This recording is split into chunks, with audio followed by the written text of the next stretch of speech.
Yoo jiru bareeda jiraanna gammanne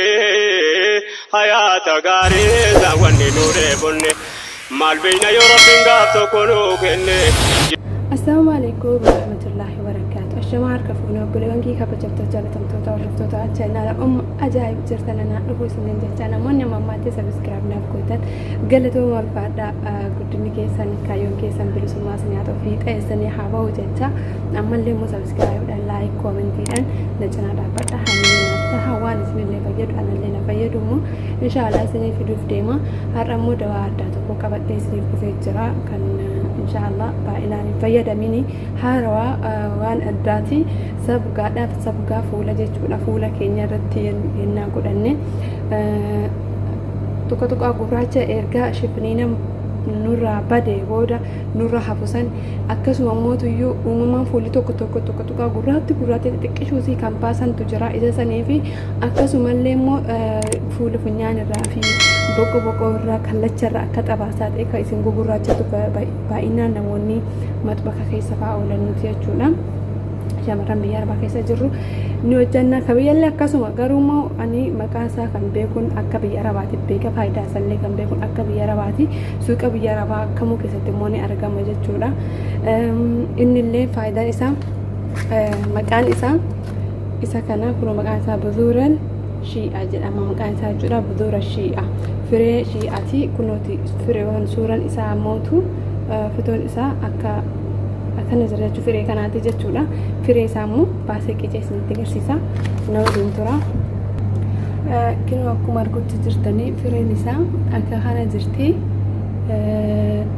laalaatti dhiyaadha malkiin isii jechuudha akka qobboo biyya keenyaa san keessa buburratti akkasuma mootuyyuu xiqqeen isii akkuma seefiti jechuudha baay'ee firee xixiqqoodha maqaan isii habba buzuura shii'aa jedhamti ingiliffaan mootuyyuu isuma si fuuldura jiru kana dubbifachuu dandeessan jechuudha amma illee akkaataa itti fayyadame isaa tartiibaan isinitti hima baay'ee tokko baay'ee dawaa addaa jechuudha akka baay'ee fuula keenyaaf akkasuma fuula keenya akka diimatuuf illee jechuudha nu fayyadu orijinaala jechuudha dawaa uumamaati jechuudha kuni amma akka itti fayyadamaa immoo aannan kana agartanii haliiba kana bakka hunda jira hin beeytanii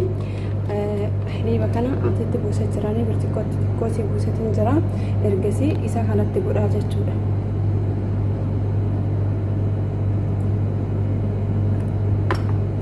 waliin dhoyina hin dhuga beeytanii daqiiqaa muraasa booda amma akkana jiraami daqiiqaa muraasa booda isinitti deebi'a ni dhuga jechuudha aannan kana mixixxu godhee dhugaa erga dhugee booda immoo isinitti deebi'a jechuudhaani ammaan immoo inshaallah itti godhe ni daaktan jechuu firee tana fuutanii manka lama irraa qiccanii xahuunatti gootanii yookaan maashina daakutti gootanii ni daaktan eega daaktan immoo akkana ta'a ergasii immoo aannan itti buustanii aannaniin jechuu irra caalaadha kun ammoo dhugaa jira jechuu furdata jira aannaniin akkanatti kurtanii daqiiqaa muraasan dheedan jechuudha akka inni akka sabgaatitti wal qabatu aannan isin barbaachisuu danda'a sirritti furdatu hin qabaatu akka inni ta'uu qabaatu immoo isinitti agarsiisa inshaallah buleewwan kee deebi'eetiin dhufee jira amma daqiiqaa tokko akkasin turre jechuudha yoo dhugee aannan jechuu dhugaa ammas immoo xiqqoo aannan irra buusuu barbaachisa irra buusee ergasii immoo wal fudhachiisa jechuu ammallee baay'ee tokko wal harkisaa akkas ilaalaa sinumtuu jechuudha isa kana fuula keessan irratti gootanii erga inni walakkaa ol isinirra turee booda akka sabgaatitti qoshaasha fuula keessanii hunda qabe ka'aa jechuudha ergasii fuula keessan awaatan torbatti xiqqaata yeroo lama yookaan yeroo tokko yoo isinitti haalli mijanne yoo isin fayyadamtan faayidaa arguuf deettanii inshaallah warroonni itti dhiyaatanii dawaa kana hordoftan waliif sheera godhaa ergasii immoo faayidaa isaa koomentee jalatti naa barreessaa akkasuma buleewwan keessan biraatiif illee amillee akka ta'u isinillee sheer godha anallee humna akka amillee ta'u subscribe laayikis akkanaaf baay'atu sheer waliif godha itti fayyadamaa immoo namni viidiyoo kan argitan osoo waan kana itti fayyadamin dhiisina irra deebi'an mallee maqaa isaa isiniif garsiisa maqaan isaa kunuuti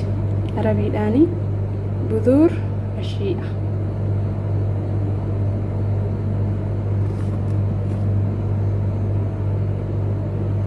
Okey. Fireen isillee tana fakkaatti. Inni sooratamti immoo dhiifa wajjin soorata isillee maaliif akka fayyaddu yoo feetan isiniif qabee dhufaa jechuudha ni sooratamti. Fireen isii immoo akkas kana jirti. Fireen isii immoo kana jechuudha. Feetan irraa qarrazattanii ergasii mootuu aannan wajjin kan godhu qabdanii jarrabaa itti dhiyaadhaa. Dalagaa fuula keessaniif itti fayyadama waa hundaa fuula keessan asii yaadaddalle baay'ee tokko isin fayyada. Ani immoo akkuma amma kanaan haaluma kanaa itti fufee kana caalaa cimee akkasiillee fayyaduuf hamileedhaan bira dhaabbachuu hin dagatinaa isin jecha fuula kootti dibadhee isinitti deebi'a.